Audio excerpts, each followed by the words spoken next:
My name is Bree, or Brianne, but I like it when people call me Bree. And I am a physical therapist. Although I'm not currently working in clinical practice, I have a valid license, but I'm just focusing more on fitness and wellness, kind of total lifestyle, healthy living stuff, and mostly the online world, since where we are right now, I like to have flexibility in my schedule, so I'm doing most of my work online. I am the founder of a company called Fusion Fitness, and I wrote a book called Lady Bits. So my background is women's health physical therapy. It's pelvic floor health, pelvic floor dysfunction. So really focusing on just women's issues, postpartum, prenatal, postpartum, as women get older, people dealing with incontinence, prolapse, that kind of thing, really common stuff that sometimes people don't want to talk about, but I love talking about it. So that's what we're here for tonight, gathered. So I want to just sort of dive in. I'll share some stuff. I have a lot that I want to talk about, but I certainly don't have a script, and I don't have anything set in stone, so I thought we could make it really casual. And if anybody has questions as we go, just ask. And then at the end, I'll definitely, take time to answer anybody's questions that you may have, okay? Good? Cool. So, I wanted to just start by sharing kind of what's normal and what's not when it comes to pelvic floor issues. So what's normal is to have, well, I guess I'm gonna back up. I think a lot of people say, oh, I've started to pee a little bit when I, sneeze or when I run or when I jump on the trampoline, but that's normal, that just comes when you get older, it's what happens. And I'd say that it's typical, but it's not normal. Like, it doesn't have to happen. It's something that does happen a lot, but it's not something that you necessarily need to just, if you don't want to, you don't need to just say, oh, it's just part of aging. There's things you can do about it to prevent it and to treat it before it happens, to treat it and to prevent it before it happens in the first place. So things that we are talking about are peeing when you sneeze or laugh. That's called stress incontinence, when you jump, that kind of thing. Peeing, a little bit leaking when you feel an urge to go to the bathroom and you're not close to the bathroom, you're like, oh God, and you're leaking on your way there. Prolapse is when your pelvic organs kind of hang a little low, so your uterus or your bladder or your rectum kind of hang a little low and press into your pelvic floor, into your vaginal wall. So that's actually incredibly common. The incontinence, statistics show about 1 in 3 women are dealing with incontinence. About half of women who've had kids deal with some degree of prolapse. And then another issue that I thought we'd kind of touch on tonight was Diastasis Recti, which is the split in the abdominal wall after you've had a baby, often, although men can have Diastasis Recti too. You don't have to have had pregnancy to have any of these conditions that we're talking about, but it's more common in women who've had babies, is the six-pack muscles, your rectus abdominis muscles split. And so sometimes when you see that protrusion in the belly and your mommy tummy that you just can't get rid of, it's because there's some lingering Diastasis Recti. So it's a very common issue. That's actually about 2/3 of women who have been through pregnancy have some degree of that. And it can heal. It does. It definitely comes back together. The connective tissues underneath get stronger. But you have to take care to do things in a certain way. As women, we have this beautiful blessing of being able to have kiddos, but then we also have to know that with that comes some, we need to have some awareness of how to take care of ourselves after to heal from some of these things that our bodies go through. So I'll just share really quickly. I brought my pelvis because I can't go anywhere without my pelvis. And this is just a little model for you guys to see where the pelvic floor muscles are that we'll talk about tonight. So they sit at the bottom of your pelvis where my hand is right now. And so they're the muscles that you can see that a female pelvis is structurally different than a male pelvis. Men have a pelvic floor too. It's not, everyone has a pelvic floor. There's just a group of muscles called the pelvic floor. But the female pelvis is broader than the male pelvis because we, have to have the capacity to have kids. So it's broader. There's also more things that the pelvic floor muscles have to surround. So the pelvic floor muscles in a male pelvic floor have to surround the urethra, which carries out the urine, and then the rectum, the anus. So women have to, the structures that pass through that area include the urethra, the rectum, and then also the vagina. So, and then of course, that area has to be very flexible because we have to be able to have a baby. So you're already wider than a male pelvis. You already have more stuff going on down there and more holes going through and passing through. And it has to be extremely flexible so that you can have a baby. So that just is kind of one reason why you hear more about females having pelvic floor issues than men. But again, men can have these issues too. We see some so yeah, it can happen. So essentially some do's and don'ts. Some do's for pelvic health is moving more. You know, back when people were moving more than we are now, because we are pretty sedentary in our daily life for the most part, it's likely that there weren't the same number of pelvic floor issues that there are for females now. So nowadays, we're not moving as much. But moving more throughout the day and moving in all directions, and I think CrossFit's great for that, because I mean, I was just watching you guys, well, not so much you guys who are sitting, but you know, the people who were working out here before and had left, I mean, the moves that you guys do are incredible, like all the big squats and the big moves. You're moving in the full range of motion, you're getting full movement, you're getting full body movement. It's awesome, it's functional, it's great. So that's wonderful. Moving more, that's the do. The don'ts, so there's a few don'ts for pelvic floor health. And are there any questions so far, or should I just keep going like this? Talk. We good? You're good. Okay. So some don'ts.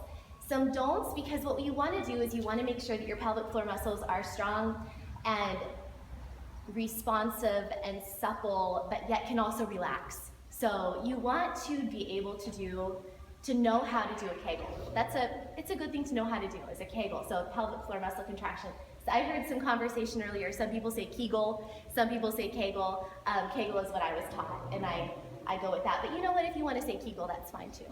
So knowing how to do a Kegel is a really good thing to know. It is the sensation that your pelvic floor muscles, the sensation is likened to a squeezing and lifting of the pelvic floor. So it's not just a squeeze, it is a squeeze and a lift of your pelvic floor muscles. And I like to think of it as an elevator. So you can think of the elevator doors closing when you engage those muscles that are down low. And then think of that elevator going up. And then you think of the elevator, you can hold it for however long. And then the elevator comes down. And then the doors open. So that's the key. You got a picture of somebody getting on that elevator, going up, and then getting off when the doors open. I mean, the relaxation phase is super, super, super important. But does it stop at every floor? That's when you're really good, is when you stop. How many floors can we go on? And actually, that's an exercise I did with my clients. You could do that. It's a good coordination there. So that is a really important thing, is to know how to do a Kegel. If you are having pelvic floor issues, if you're having bladder leakage, incontinence, that kind of thing, then you can go to a pelvic floor physical therapist or an expert in the field, and they can help you know that you're doing the exercises correctly, because a lot of people aren't. They think they are, but maybe they're actually squeezing their butt cheeks, or maybe they're actually, pressing down. Some people are actually pressing down rather than lifting up. So you want to feel that squeeze and the lift.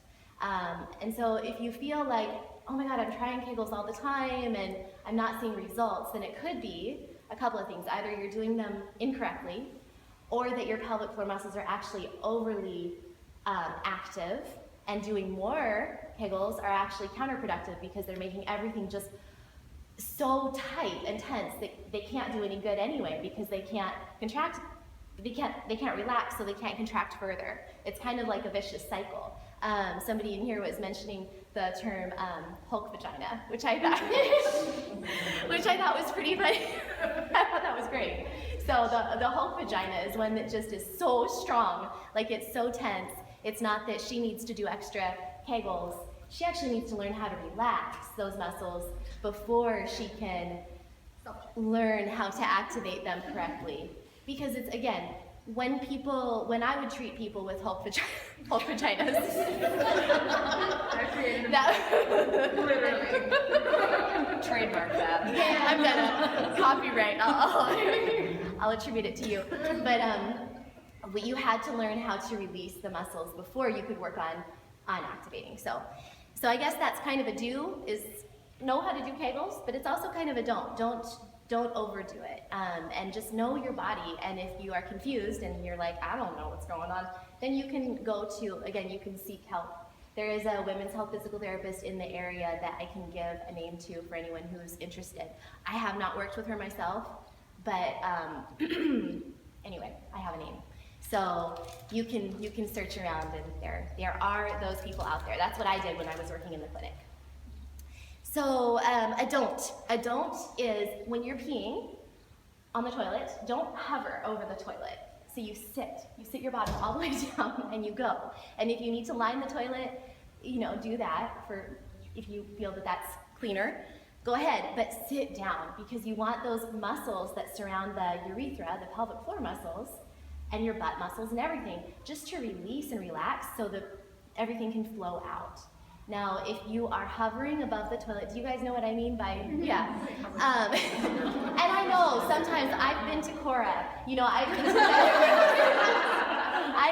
I know, sometimes you have to hover, but if you can avoid it, don't hover. I had a client who all she did was hover over the toilet, even in her own home. She wouldn't sit down, and I mean, everybody has their own thing, and and she had a lot of problems with incontinence and urge incontinence specifically, which is when she felt, first of all, that her bladder was always full. She thought she had a bladder the size of an acorn, and then she always was leaking on her way to the bathroom. And we discovered that she was, I discovered that she was always hovering over the toilet seat. And so essentially, she was never fully releasing her bladder. It was always like halfway released. And so, because her muscles were so tense, because that hurt. Your thighs are burning and everything's kind of like, and you can't just let go. And so, anyway, once she started just sitting on the toilet and completely relaxing and taking some time to let everything come out, her symptoms were gone. And so sometimes it's the simplest little thing that can make the biggest difference. So don't hover. And kind of going along with that is don't push to pee. This is so common among women.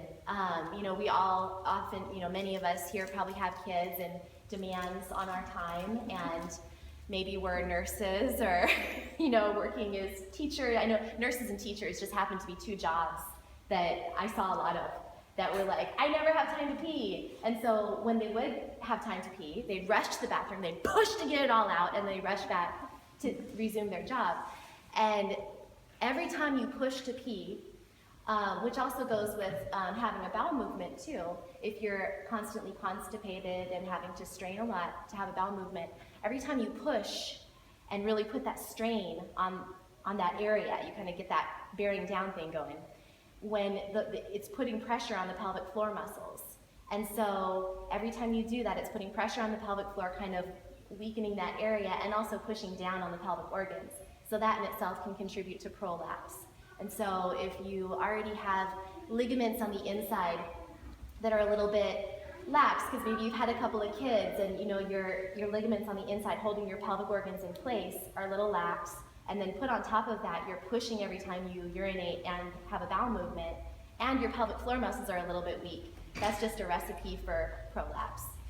So I like to tell people when they're peeing to feel like you're fully emptying the bladder. First of all, just take your time. If you don't have 30 to 40 seconds to sit on the toilet and just relax and let go, then you need to tell your boss or rearrange your schedule so that you can take the time to take 40 seconds to get everything out and just relax and let it go, for number one.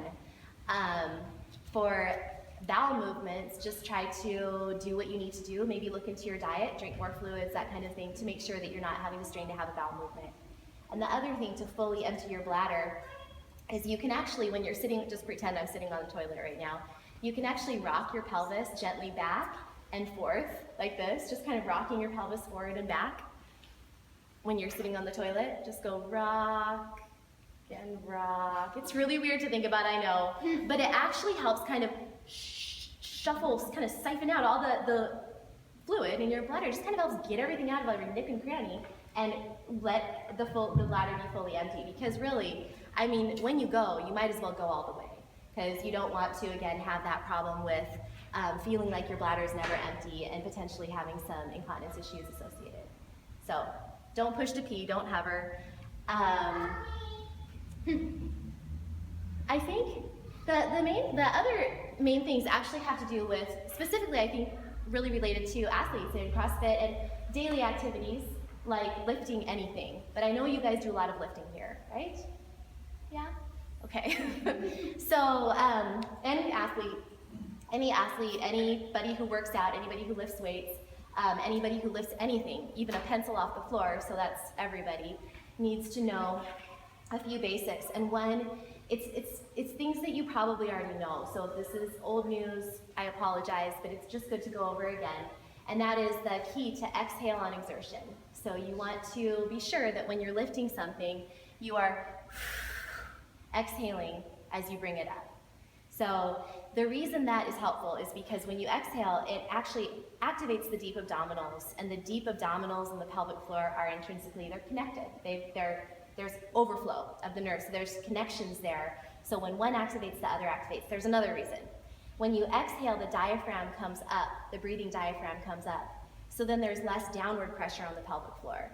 So if you're inhaling, the diaphragm actually comes down, and that's kind of not good. If you have a weak pelvic floor, it's going to put more pressure on the pelvic floor. When you exhale, the diaphragm comes up, and the pelvic floor has less pressure downward on it. Does that make sense? That kind of intra-abdominal pressure thing? So exhale on exertion is really key. The other one is to, I call it seal it off and zipping up. So sealing it off is, first of all, like I said, I'm kind of like this. So does anybody have any questions? Are we okay? Okay. So sealing it off, you can think of, if you picture in your head, I love this visual, a full, like a toothpaste tube. We're going to pretend like the cap's down here and the toothpaste tube standing upright. And so if you picture the toothpaste tube cap is screwed tightly on, and you do anything, you do any type of downward pressure, like pushing, squeezing on the top of the toothpaste up here, the toothpaste is not going to come out. The cap is on, it's good. But if you take the toothpaste tube off, so if you're not engaged in the pelvic floor, and this is not, you don't need to actively engage and do Kegels and seal off and zip up all day long. Your muscles are on all day long at a low level. I'm talking more right now about doing specific big exercises, big lifting, that kind of a thing. So if you think about that strong pressure, that intra-abdominal pressure, but the toothpaste cap is off, you're going to be like everywhere with the toothpaste, you know? So it's important to seal off that bottom of the trunk by engaging the pelvic floor muscles. So that's your sealing it off. And your zipping it up is engaging the total core, so including the pelvic floor, lifting the pelvic floor, that's the sealing it off, and then gently pulling in your lower abdominals, not letting your ribs pop up too far. You want to pull them back in so you're nice and zipped up, like you're pulling on a tight pair of high-waisted mom jeans. That's the zip up. And so you're sealing off and you're zipping up. And that's the nice, solid core activation that you want to prepare for the big moves that are whatever you may do. Can you think, like, what would you need to use that for in here in the gym? Is there any specific, like, yeah. I did everything. Two reps, you know, underneath. Jump. Oh, jump roping. Oh yeah, totally, because that's when you've got that like major, probably a big risk of leakage, yeah? Yeah, so, I ended up with a puddle underneath. Yeah, and that's really common among athletes who are doing heavy duty things, and you don't even have to have had kids. I mean, when you have kids, it's that much more likely that it's going to happen. But even I've worked with young athletes who had never had kids. I worked with this one gal who was a dodgeball player, and I mean, that's a pretty intense sport when you're playing it as an adult and you're playing it competitively. And she hadn't had any kids. I think she was 21 or I don't know, she was young, but she was leaking throughout her competitions. And so, you know, it's just something to be aware of. We got over it, she got over it, it's all good. But it's just you need to be aware of during, especially when you can control it, when you know that you're about to do that move, you kind of prepare yourself for it. And then, you know, you let it go between. You don't want to be like this all the time. That's not what I'm getting at. I actually have a question. How do you find that happy medium between letting it go and tense go? Because, like, okay, I ride horses, so it's either you're sitting there bouncing along, or you're up and in a hovering position and everything's really tight. Like, how do you find that happy medium? So that's kind of like running, like somebody who's going to be going, like a marathon runner or something, they're going to be going, and you can't be held and like that for 26 miles. Yeah. So yeah, I think the key there is to make sure that your muscles are strong, your whole core, including your butt, all your hip area, butt, hip, pelvic floor, abs, everything is nice and strong, and you're actually actively working it on a regular basis so that they have the endurance to be able to be on maybe a little more than normal, but not super on throughout your endurance activity. Does that make sense? Yeah. Yeah. Yeah. Because you're right, you have to find that balance. So, one more thing about that toothpaste tube, if you want to get that toothpaste tube back in your mind. So picture, now your toothpaste tube is lying down. So the sealing off and zipping up, I don't know if you guys do much in the way of like flexion exercises, like crunch type things. I don't know, some people when they do ab exercises do some crunches and that kind of thing. If you're lying down especially, or anytime you're flexing at the trunk, you want to again seal off the pelvic floor and engage the core and exhale on exertion, because if you don't, you picture that unsealed toothpaste tube, you picture folding it in half, and you picture all the toothpaste coming out the bottom. So it's just, I love that toothpaste tube example. Hopefully it works for you too. I think it's kind of fun. So just sealing it off and zipping up and exhaling on exertion are some really basic things, but I think that they're things that are it's a good reminder. I hope it helps you. What kind of issues have you guys seen at the gym, or have you, if anyone's willing to share? Or not? Double unders are a pretty common complaint, as well Yeah. as box jumps. Yeah. Because it's an explosive movement, so it'd be hard to be able to keep tight throughout the entire thing. But it's still better to start off that way. It's Right. still better to have at least a sense of how you want to be. I think that you'll see results from kind of setting up for it rather than just, going for it, kind of actively engaging those muscles and trying to hold it. And that brings up a really good point.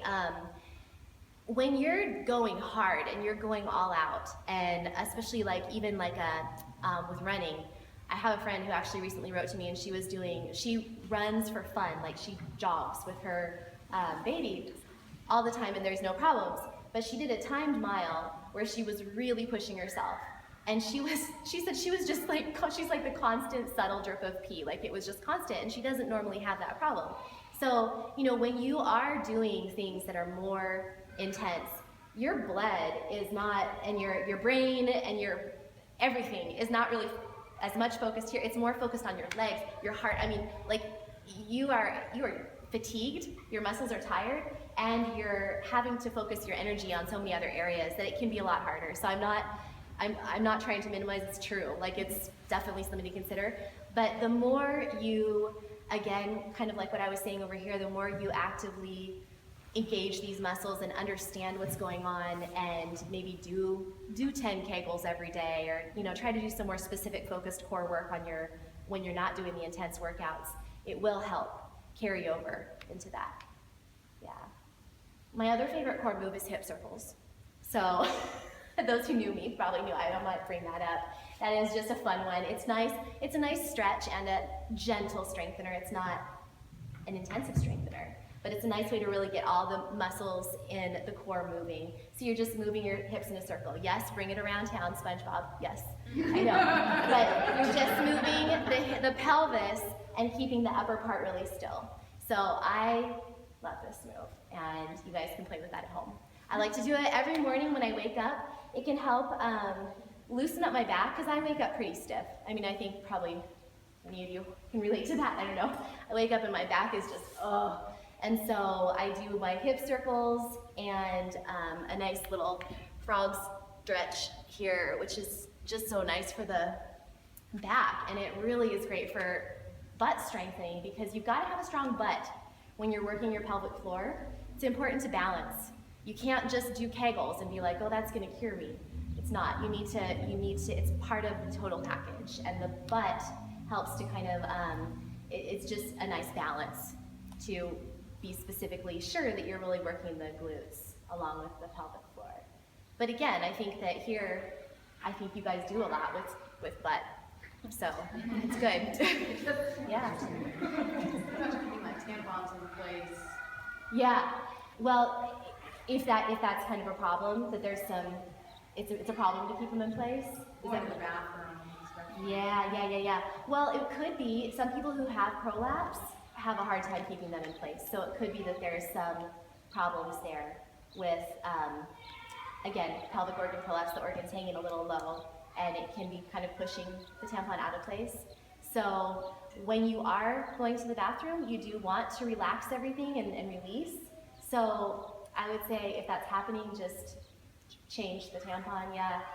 Is that, I don't know if that's answering your question. If it's slipping out during the day, like Or in the random. bathroom, most of them like number 2. Yeah. I had a bladder tack too, Yeah. 10 years ago, so I don't know if that's weakened as well. It could be, but also that it's actually okay, honestly. Again, because you want the pelvic floor, you want everything to be released and letting go and not tense. So when you are going number 2, you want that to be released. And so I would say just no, oh my God, I put in my tampon 15 minutes ago and now I'm going number 2, but just change it. I think I have actually never answered this question, so I don't know, but that's the way I am approaching it. Is to me, if it's fine at other times, then I would say don't worry, it's probably a good thing that you're fully releasing the muscles. Yeah. The questions that come up, right? Does anybody have anything else, any other questions? Because I really, I did want to talk about diastasis recti a little bit. I don't know if you guys check. Do you check for that here, or do you check for that on your own? Do you guys know? So We did last week. We checked it out. yeah, did you guys check for that? We did, we checked in a prenatal yoga class. Perfect. Good. So one way to check for it. Do you guys want? I can kind of I'll just show you. Do you mind? Okay. So you're down. You can do this lying on the ground. You can put your fingers. Either way, you're going to eventually check if you have a gully between your 2 bellies of the rectus abdominis. You're going to move your fingers to see how many fingers fit into the gully. But you can start out with your fingers up and down. You're going to put your fingers, you can start either at the umbilicus, the belly button, or you can start up right under your sternum. It doesn't really matter. You're going to be checking the whole length of this area. But you're going to, I like to gently engage my core and exhale and lift my head off the ground. And then you put your fingers in between the 2 bellies of the rectus abdominis muscles, the 6-pack muscles. You put your fingers between the 2 muscles and you feel, oh my goodness, it's like Pillsbury Doughboy, squishing in, If that's happening, then you might have a diastasis recti, you might have a separation, and then you see how many fingers fit in that gully. If it's, 1 or 2 or 3 or 4, and some people do have, a big gap. And so if that's happening, then you have diastasis recti. You want to check it all the way from, again, kind of right under the sternum, all the way down to the belly button, and even below the belly button. You want to feel that area and feel, you're not only feeling for the separation, you're actually really feeling for the integrity of, it's not. You're feeling for both. You're feeling for the separation and also the integrity of the tissues that are deep in there. Because some people never get the split to come totally back to normal. There may always be a slight separation, but if the integrity of the tissues underneath have improved, then you have what's called a functional diastasis recti, which means that you're fine. You're not going to have the back pain. You're going to feel better. You're going to feel stronger. Your abdominal contents are held in, even if things aren't perfectly back to how they were when you were 16. But what you want to do, if you have it, because again, it's not the end of the world. It doesn't mean that you need to stop exercising or stop moving. It means that you need to be a little more careful with some exercises, though. You want to avoid, for the most part, crunches and sit-ups and things that really flex your spine like this, abdominal exercises, because those can activate the rectus abdominis muscles. They primarily activate those muscles, and they can cause them to kind of split apart. more. It doesn't help bring them together. If you are going to do those moves, you have to be very careful to really engage the core. You can kind of press them together a little bit, can be helpful. So you want to be very careful with those. The other one that's kind of interesting is I actually used to prescribe people, oh, well, just do planks then. If you can't do sit-ups, just do planks. But that can actually be a problem too, because if this abdominal wall is very weak, then anytime you're doing a plank or, you know, hands and knees, extra, like, you know, whatever, anything like that, it's putting a lot of pressure, downward pressure on the abdominal wall as well. So it's not to say, in my opinion, I have a hard time ever telling anybody that any movement is off limits, because movement is beautiful. Like, we need to move, and we need to not fear movement. But it is important that maybe you look into other ways to exercise strengthen your core muscles. And if you are going to do planks, you've got to really be mindful that you're, you know, lifting your belly button toward your spine and just trying your hardest to really engage the core muscles. So I think it's important for everybody to do a self-check and just to see where you are as far as separation or not, you know, whether you have it. You said that it can heal, but how long after it occurs? Do you have time to heal it if it's years it's been like that? Yeah. You can absolutely make strides toward healing it, even if you have a, you know, 10-year-old or an 18-year-old or a 4-year-old or whatever. It's absolutely something you can still work on, because it's just a matter of bringing strengthening the tissues underneath and helping to bring the muscles together. It's something you can work on at any time. Yeah. So what exercise would you recommend if not plank, not crunches? Yeah, I have a whole video. It's a 30-minute crunchless abs video. So there's lots of moves that you can do. Again, I think that a well-placed plank here and there and that kind of thing can work. But there are also some abdominal moves you can do on the floor, on the mat, Pilates style moves that don't involve crunches that are great. And then I have, like I said, you could do standing abs too. Again, those hip circles that I was mentioning are fantastic. And you can do things like, you know, I mean, like this type of thing. I won't go through all of them, but I do have a video that I can share a link with you if you're interested. Yeah. Trying to think of anything else that I might have had listed. Well, going back, what would be if someone had prolapse? Would they be experiencing the same symptoms as somebody that just had a weak pelvic floor? Do those things always go in tandem? Or? Yeah, I mean, yeah, if you have prolapse, your pelvic floor is weakened. Yeah. The symptoms you're going to experience if you have prolapse is often described as feeling like there's a golf ball in your vagina, or feeling like it's just heavy in that area. It just feels heavy. Or you feel like something's falling out. Sometimes you can have some back pain. Especially, it usually gets worse toward the end of the day. You can see it. If it's advanced enough, you can see it with a mirror. I mean, it's important to get to know your lady bits. There's levels, there's grades. So if you have just a very mild prolapse, you won't see it externally at all. You won't feel it externally. But if you have advanced prolapse, it actually it's pressing so much into the vaginal wall that you can see it protruding externally. So, or if it's your uterus, you actually see your uterus because you see the cervix on the outside. So just know it's something that happens, and But it would start with sensation. it would start with a sensation, yeah.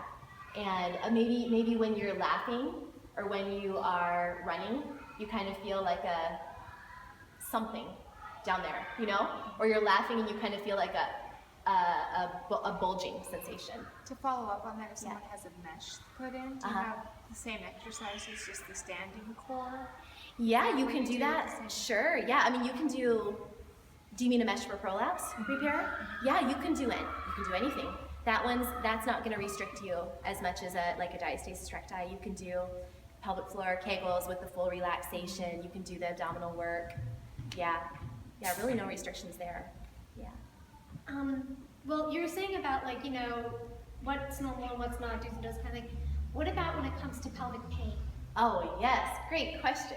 Like, everybody feels pain differently, and, you know, how do you know, like, oh, this is just a twinge as opposed to, oh, something's up? Yeah. Okay. Well, gosh, this is a big question. So, I mean, if you're feeling pain, then it's not normal. So that's not normal. You need to I would seek a physical therapist for that situation. They need to tease out if it's just like a musculoskeletal imbalance, some kind of, like your hip, your piriformis muscles tight or something like that, or if it's your pelvic floor muscles.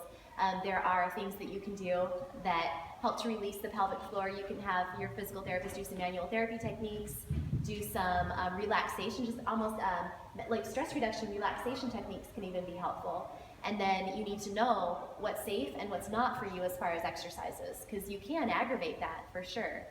Even Pilates classes, not to pick on Pilates, but just, you know, class, or any class, any exercise program that does have you engaging your core throughout much of the class kind of strongly can aggravate that as well. So I think that's really more of a, like if you have pain during sex, it's something to look into, because it's not, it's something that there's help for. And so I just always get sad when people don't seek help for something that they're having discomfort with, because there are solutions out there. And is there a way to find out what is and isn't safe to do, like exercise-wise? Because you say like all movement's good, but then if it's something that can aggravate it, like is there a way to find out? Well, again, that's where working with a physical therapist is going to be helpful. And then as far as movements, if it's hurting you, don't do it. So all movements, like I guess what I mean is I don't want to scare anyone from moving. I don't want them to be like, oh, I have pain, so I have to sit on my couch all day, because that's actually going to make it worse in the long run. So just play around and see what works for you. Pain is not okay. Discomfort from like waking up a new muscle or working muscles in a new way, that's okay, but pain isn't. So if something really hurts, then stop doing it and probably go seek some advice from a provider. Yeah. I had one more thing to say about kind of relating to prolapse a little bit, is just honor your cycle. And you know, when you have a monthly cycle, it can actually change the position of your uterus and thus your cervix throughout the cycle. It changes a little bit. So it's just something to know, especially if you do suffer from prolapse. If you have that, you should know that positions will change throughout your cycle.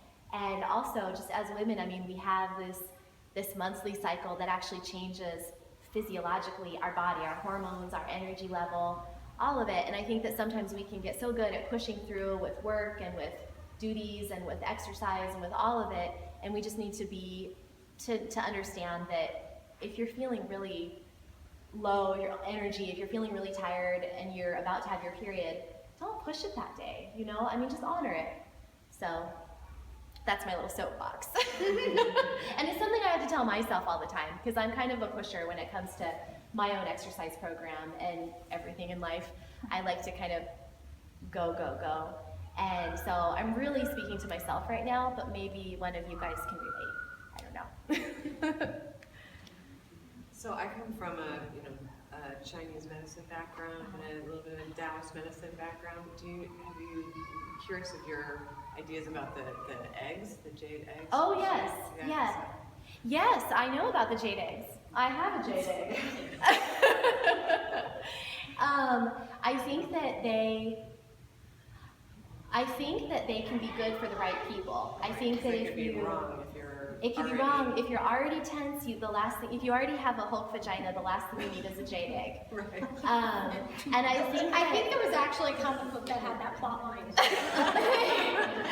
Well, and I think some of the things that we're going, there's some people that hang items from their jade eggs and lift like surfboards and things like that, and that's, and I think that is interesting and fascinating that woman can do that and that people can do that, but I think that it just can potentially lead to some people maybe feeling like what we're going for, all we're going for is sheer brute strength of the pelvic floor, and really that's not what we're going for. We're going for a responsive pelvic floor, a pelvic floor that's coordinated and can relax and contract. And I haven't been through, I'm not trying to pick on any one person or any one, thing, but it's just, I think that you have to be careful with any of that kind of stuff. The vaginal weights, the jade egg, and I think that for the right person, they're great. But for the wrong person, they could potentially make things hyperactive and painful. So it's all about balance, right? Yeah. Is there anything else? I like answering questions. Do you have like a, probably longer than now, but like a quick in a nutshell, postpartum mamas who are like, yes, I'm cleared 6 weeks, I'm gonna do all the crunches and all the things, that's not a good idea, but do you have like a start here postpartum mama who really wants to work out? Well, I'd have her do the self-check, the Diastasis Recti self-check, see if she can feel what's going on. I'd have her try a Kegel, see if she can feel the contract and the lift, squeeze and lift, and the full release. Just kind of check in with her body and see where she's at, because her doctor might tell her, like, you know, other people can tell you what you should do, but you need to know what you can do.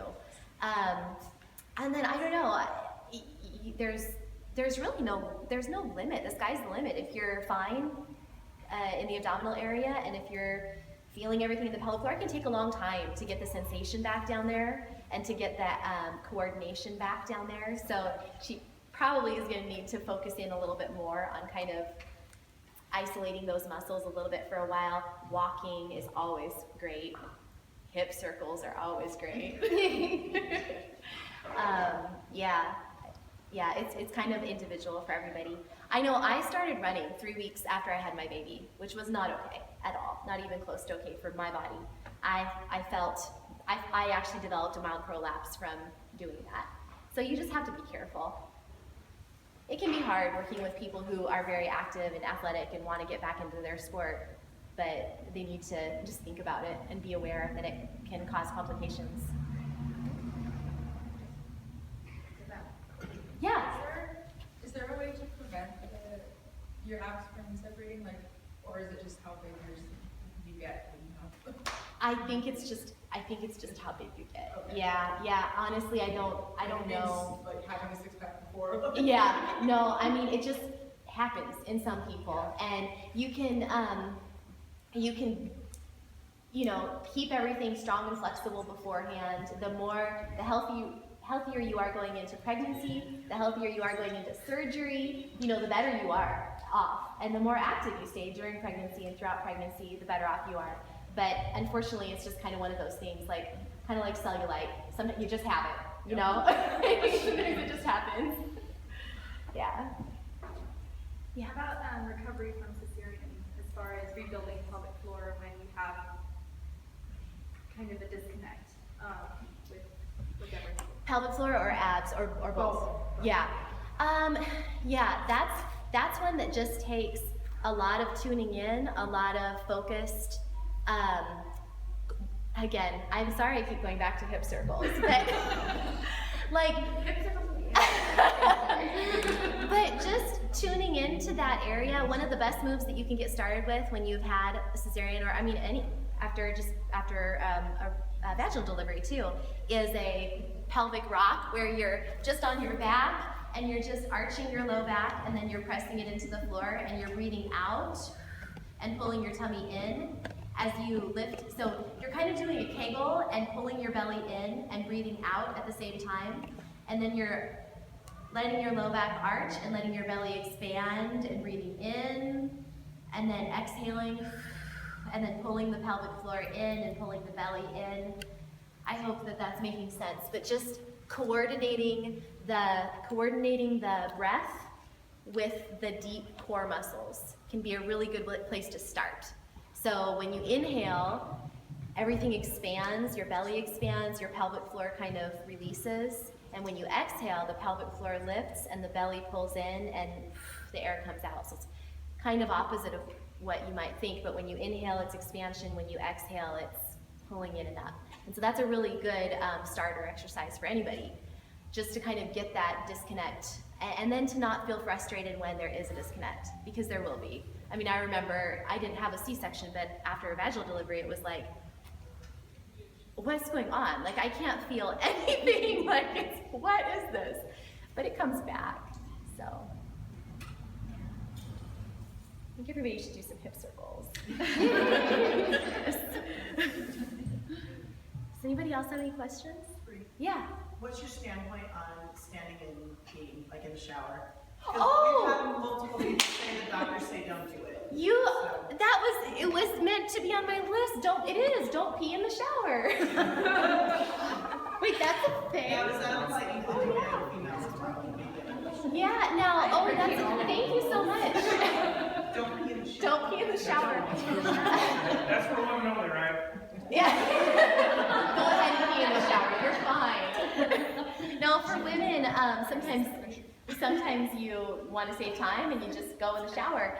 And I think, again, I'm just all about balance, and there's always gray. There's always gray. And if you are very aware, then go ahead and pee in the shower.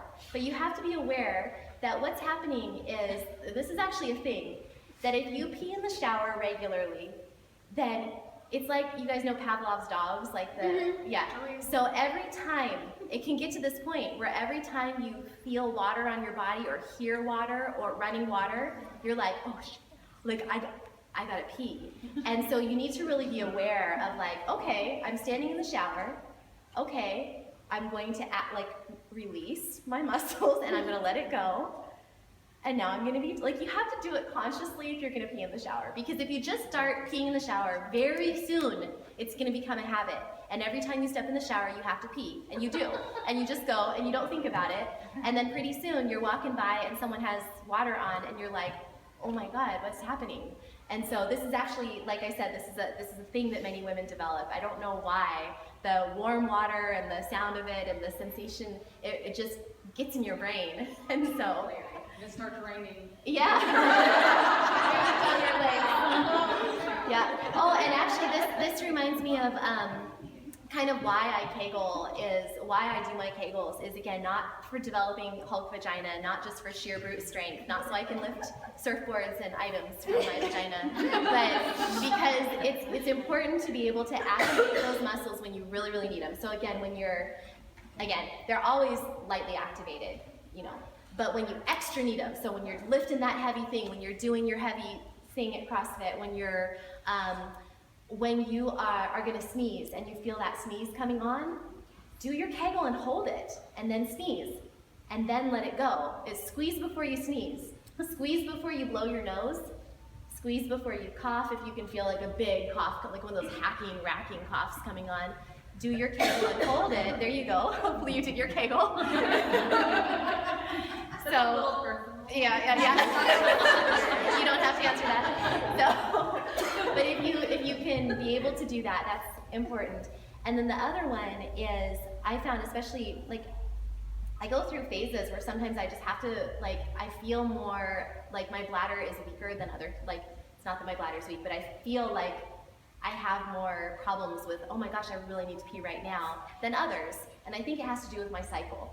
I haven't really put it all together yet, but I've just noticed this. And one thing that can happen is I walk every day. I go on pretty long walks.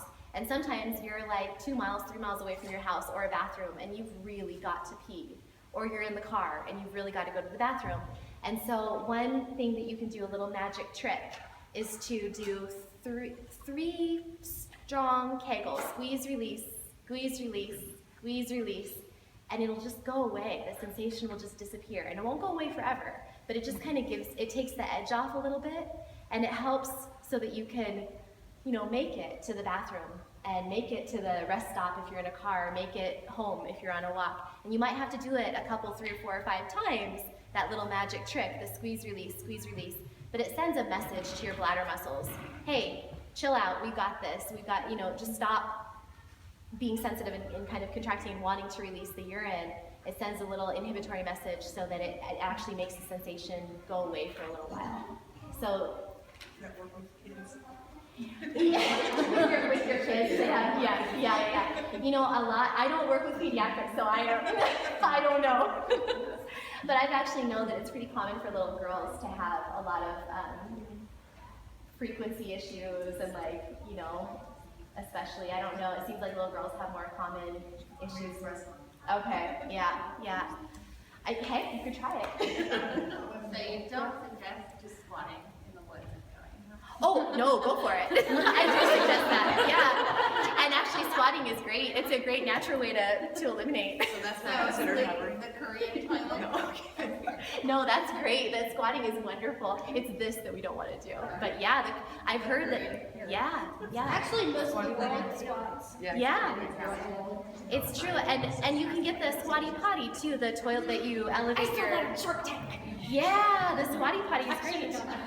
It kind of puts you in a squatting position when you're on the toilet.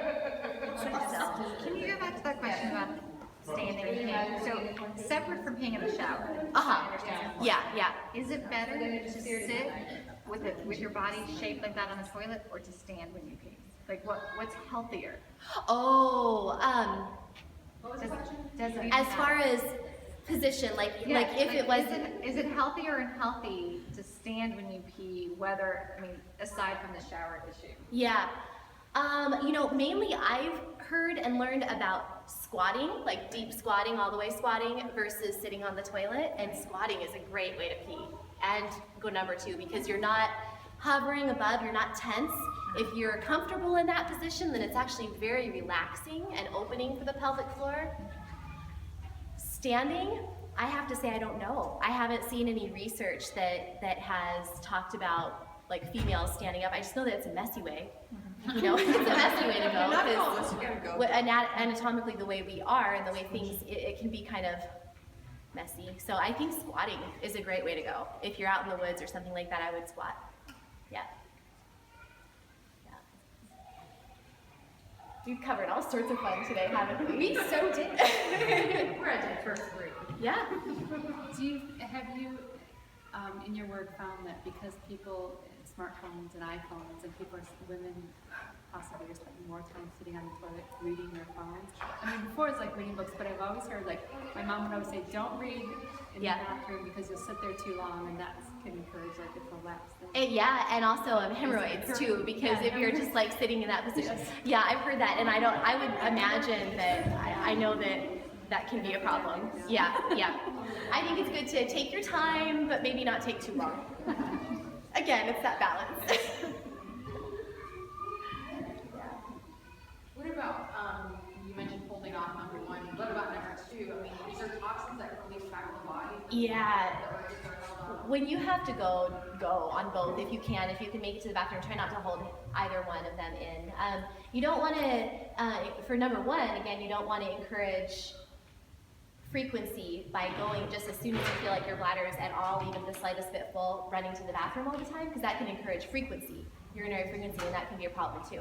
But especially with bowel movements, if you feel the urge, go, because it can lead to, if you don't, it can lead to kind of a backed up and then compressing the fecal matter, which can lead to a hard stool, which can lead to all sorts of issues. So yeah, try to listen to your body there. And what about enemas or colonic therapy? Yes. Yeah. I've heard mixed on those. I think if you're doing them regularly, my understanding is that they can wash out some of the healthy flora that's in there, the bacteria and that kind of thing, and be kind of hard on the tissues that are in that area.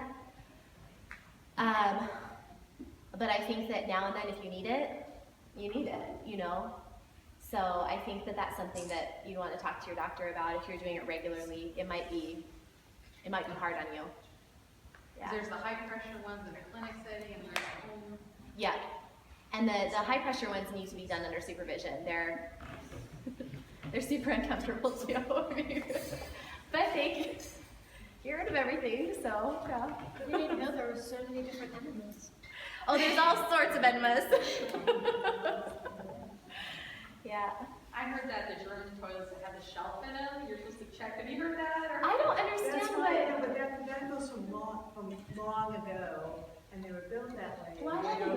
Because they were built that way long ago when, to check if you had worms or parasites. So you could check your stool before you took the water and pushed it. Wow, that's interesting, because actually it's good to check your stool and see what's going on. I mean, it's an indicator of your health.